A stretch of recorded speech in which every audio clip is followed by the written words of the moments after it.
Time for Prime Business with me, Maame Esi Nyamekye Thompson. To our headline story, economist Dr. Patrick Esuming says the Auditor General's report on COVID-19 expenditure management by the government could negatively affect the ongoing IMF negotiations. The report on the use of COVID-19 funds exposed serious infractions and misapplications of some donor funds. But in an interview earlier on Business Live, Dr. Esuming indicated that not only will the IMF negotiations be impacted, but also the government will have a tough time convincing bondholders to sign onto the debt exchange program. The government has a more difficult case to make than before this report came out, because, we used to say that, there are things beyond our control that has contributed to the current difficulties. This report is just going to show that it's not just that, we've had the external shocks, but we've also mismanaged the funds that we had. So it makes it more difficult for government to make a convincing case that our debt should be forgiven.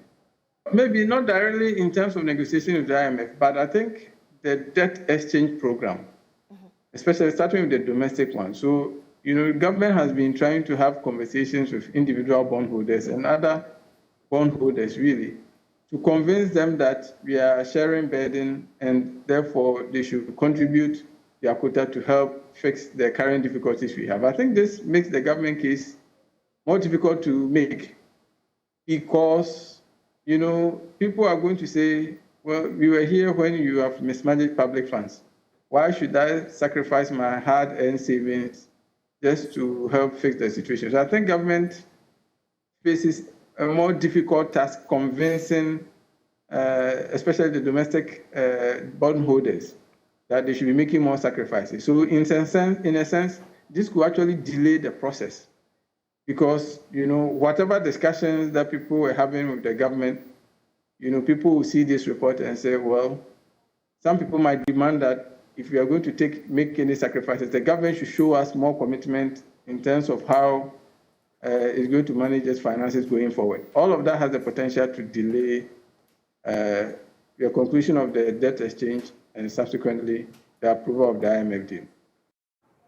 Information rich in Joy Business indicates that the government has reached a deal with the Ghana Association of Banks under the Domestic Debt Exchange Program. There are also some changes made to the invitation for exchange for individual bondholders as well as pensioners. Judge Rafi has more on this report.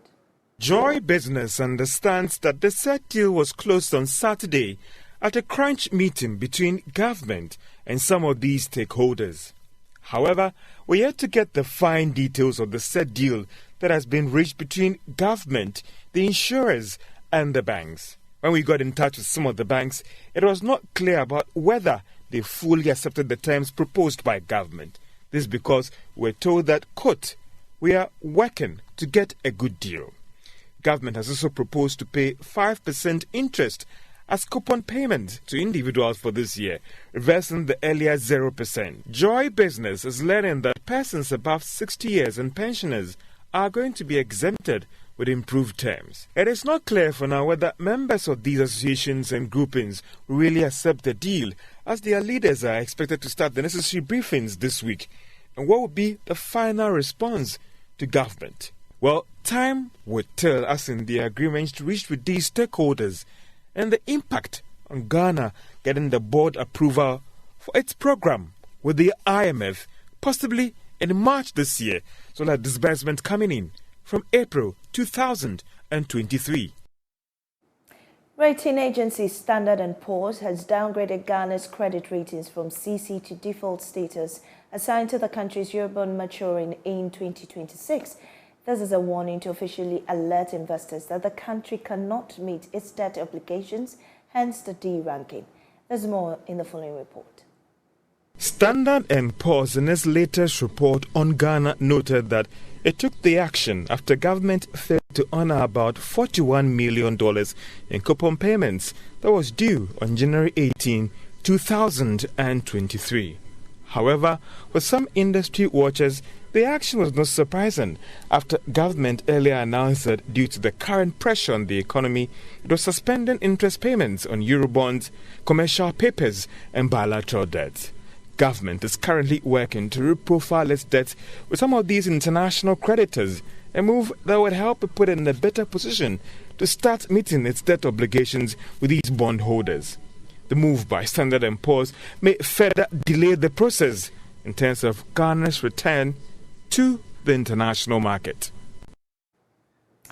Ken Ofori-Atta has lauded the Ghana Revenue Authority for putting in more efforts to mobilize revenue for the country beyond its target.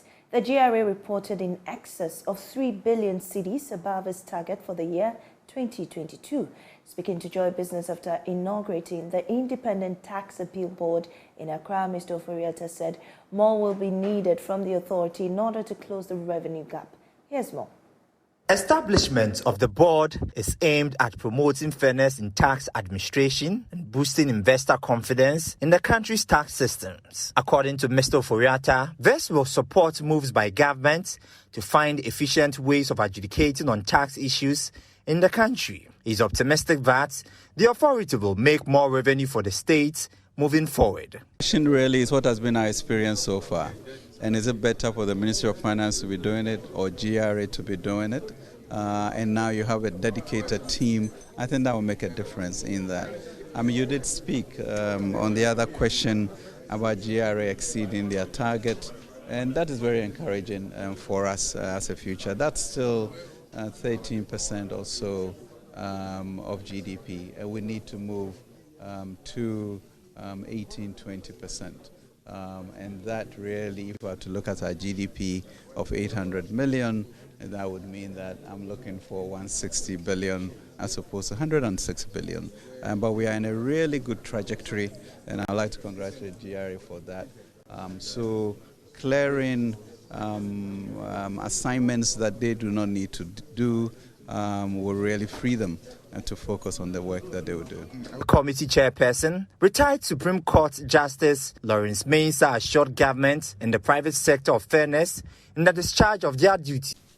Beyond that, my colleagues and I assure the Honorable Minister and the nation that our focus will be to help ensure that the Independent Tax Appeal Board provides an efficient, effective forum for speedily resolving disputes that could have created stress for the market players and distort government's income generation projections. And of course, even affects the GRA itself. As we work hand in hand to put our nation first, we also want to assure the minister and the country as a whole of our uncompromising integrity in everything that we do.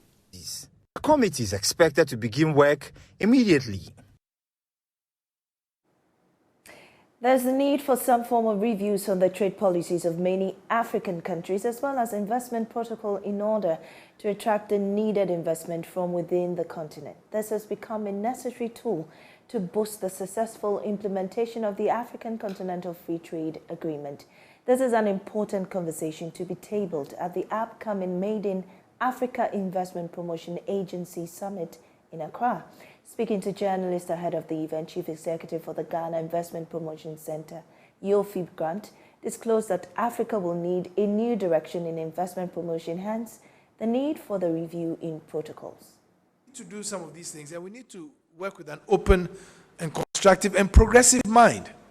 The important thing is we must grow into wealth, and we must find the opportunities for wealth creation. And yes, at some point, Nigerians blocked their borders for various reasons, and it obstructed Ghanaian traders going across. But with the AFCFTA protocols, we are going to have a way of having remedials from all these country rules and regulations by adopting a common framework that will enable us to trade effectively. We are not there yet, but we are gradually getting there.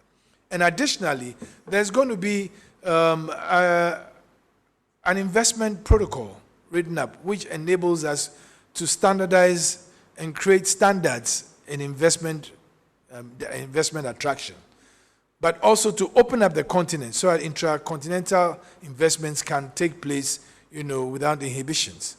So we are at a very good very good points in our history where we can transform very positively, even on the back of recent developments that have happened globally.